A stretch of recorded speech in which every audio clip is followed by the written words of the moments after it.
Hello everybody.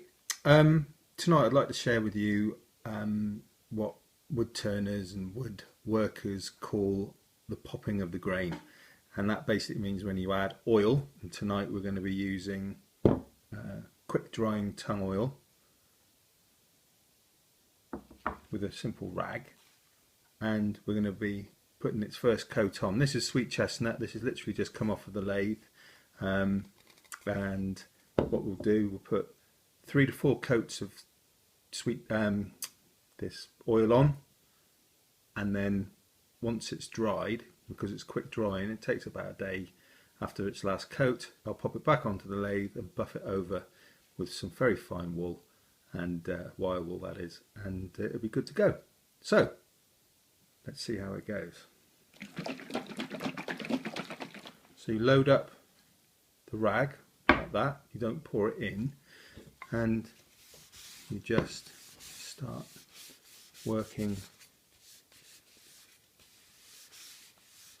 the oil into the grain, and as you can see, it's gone from quite a dull mixture of browns and a few greens in there to this beautiful luster, and that's what we mean by the grain popping. I'm just going to work all that around. Excuse me if I don't talk for a second or two, just as I'm on a tung oil. Works best with a little bit of friction, and that friction creates a heat, and that heat is what enables it to be driven deep into the grain to protect it.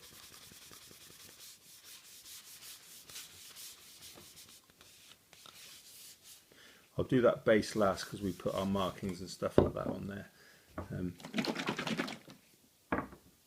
Our handprint, our logo. Right, to the inside.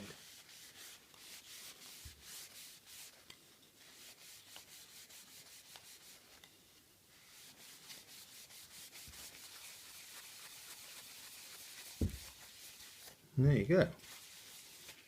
That first coat will have made the grain rise up ever so slightly, and that's why I'll pop it back onto the lathe to whip it round on the wire wool to get rid of those microscopic fibres. And there we go. That's what happens when the grain